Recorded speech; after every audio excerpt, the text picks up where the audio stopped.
Hello friends, അസ്സലാമു അലൈക്കും. Rabies കിച്ചണിലേക്ക് എല്ലാവർക്കും സ്വാഗതം. ഇന്ന് നമുക്ക് വീട്ടിലുള്ള ഒരു സ്റ്റീൽ പ്ലേറ്റിൽ കടയിൽ നിന്ന് കിട്ടുന്ന അതേപോലുള്ള ഒരു മുട്ട പഫ്സ് എങ്ങനെ തയ്യാറാക്കാമെന്ന് നോക്കാം. വീഡിയോയിലേക്ക് പോകുന്നതിന് മുമ്പ് ഒരു കാര്യം കൂടി. എൻ്റെ മോളുടെ ഫ്രണ്ടിന് ഒരു ചാനലുണ്ട്, lifestyle blog by Ammu എന്നാണ് അതിൻ്റെ പേര്. അതിൻ്റെ ലിങ്ക് ഞാൻ ഡിസ്ക്രിപ്ഷൻ ബോക്സിൽ കൊടുത്തിരിക്കാം. എല്ലാവരും ഒന്ന് കണ്ട് സപ്പോർട്ട് ചെയ്തേക്കണേ. ഇനി നമുക്ക് റെസിപ്പിയിലോട്ട് പോകാം. ഒരു ബൗളിലേക്ക് ഞാൻ 1/4 കപ്പ് മൈദ എടുത്തിട്ടുണ്ട്. അതിലേക്ക് 1/2 ടീസ്പൂൺ ഉപ്പിട്ട് കൊടുത്തു. 1 ടീസ്പൂൺ പഞ്ചസാരയും ചേർത്ത് ഒന്ന് മിക്സ് ചെയ്തെടുക്കാം. 1 ടേബിൾ സ്പൂൺ ബട്ടർ കൂടി ചേർത്തിട്ട് ബട്ടർ എല്ലായിടത്തും എത്തുന്നത് പോലെ ഒന്ന് മിക്സ് ചെയ്തെടുക്കണം. അതിനുശേഷം ഫ്രിഡ്ജിൽ വെച്ച് നല്ലതുപോലെ തണുത്ത വെള്ളം കുറേശ്ശെയായി ഒഴിച്ച് ഒരു ചപ്പാത്തിയുടെ മാവിൻ്റെ പരുവത്തിൽ കുഴച്ചെടുക്കണം.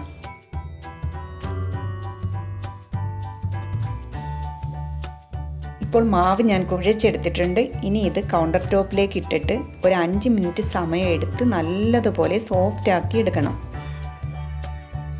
മാവ് നല്ലതുപോലെ സോഫ്റ്റായി വന്നിട്ടുണ്ട്. ഇനി ഇതിൻ്റെ മുകളിലേക്ക് ഒരു നനഞ്ഞ ടവൽ ഇട്ട് കൊടുത്ത് ഒരു 10 മിനിറ്റ് മാറ്റി വയ്ക്കാം.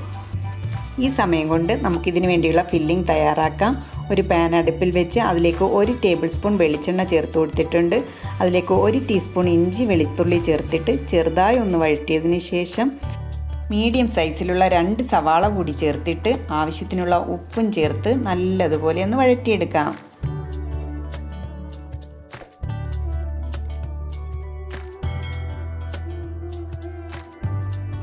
ഇപ്പോൾ സവാളയൊക്കെ നല്ലതുപോലെ വഴന്നു വന്നിട്ടുണ്ട്. ഇനി ഇതിലേക്ക് നമുക്ക് പൊടികൾ ചേർത്ത് കൊടുക്കാം.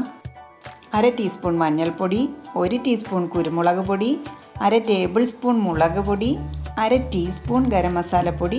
ഇവ ഇത്രയും കൂടെ ചേർത്തിട്ട് ഇത് നമുക്ക് എല്ലാം കൂടി ഒന്ന് മിക്സ് ചെയ്തെടുക്കാം.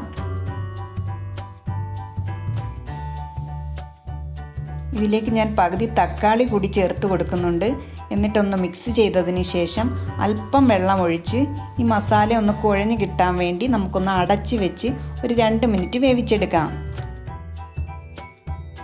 2 മിനിറ്റിന് ശേഷം നമ്മുടെ തക്കാളിയൊക്കെ ഉടഞ്ഞ് നല്ല പാകത്തിന് വന്നിട്ടുണ്ട്. ഇനി അവസാനമായി നമുക്ക് അല്പം കറിവേപ്പില കൂടി ഇട്ടിട്ട് ഇത് നമുക്ക് മാറ്റി വയ്ക്കാം. ഇനി നമുക്ക് കൗണ്ടർ ടോപ്പിൽ അല്പം മൈദപ്പൊടി വിതറിയതിന് ശേഷം മാവൊന്ന് പരത്തിയെടുക്കാം.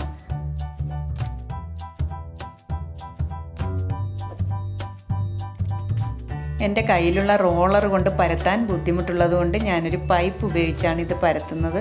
പരത്തുമ്പോൾ നന്നായിട്ട് നല്ല വലിപ്പത്തിൽ പരമാവധി പരത്തിയെടുക്കാൻ ശ്രദ്ധിക്കണം. ഞാൻ ഈ പഫ് ഷീറ്റിൻ്റെ മുകളിലേക്ക് സ്പ്രെഡ് ചെയ്ത് കൊടുക്കുന്നത് മാർജറിനാണ്. ബേക്കറികളിലൊക്കെ ഈ മാർജറിൻ ഉപയോഗിച്ചിട്ടാണ് ചെയ്യുന്നത്. ഇപ്പോൾ കടയിലൊക്കെ ഇത് അവൈലബിൾ ആണ്. ഇതിന് പകരം വനസ്പതി ഇല്ലേ, ഡാൽഡ, അത് ഉപയോഗിച്ചിട്ട് വേണമെങ്കിൽ നമുക്ക് ചെയ്യാം. അതുപോലെ തന്നെ ബട്ടർ ഉപയോഗിച്ചിട്ടും ചെയ്യാവുന്നതാണ്. ഇത് നല്ലതുപോലെ ഇതിൻ്റെ മുകളിലായിട്ട് സ്പ്രെഡ് ചെയ്ത് കൊടുത്തതിന് ശേഷം ഇതുപോലെ ഫോൾഡ് ചെയ്തെടുക്കണം.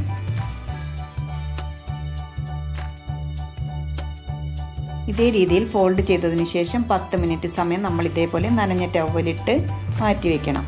വീണ്ടും അതെടുത്തിട്ട് മൈദ സ്പ്രെഡ് ചെയ്തിട്ട് വീണ്ടും അതേപോലെ പരത്തണം.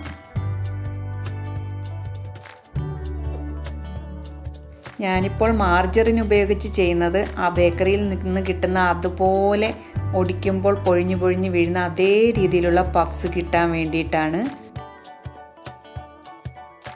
വീണ്ടും അതേപോലെ ഫോൾഡ് ചെയ്തിട്ട് 10 മിനിറ്റ് സമയം മാറ്റി വയ്ക്കണം.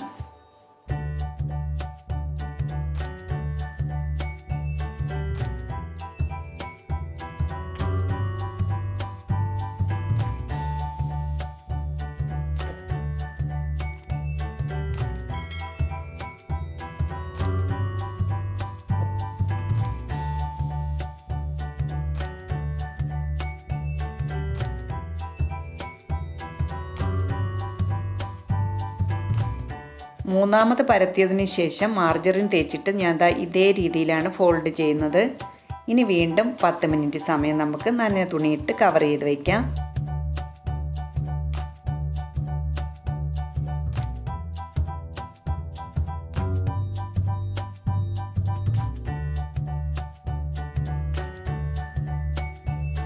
വീണ്ടും നമുക്ക് പരത്തിയതിന് ശേഷം ഒന്ന് ഷേപ്പ് ചെയ്തെടുക്കാം.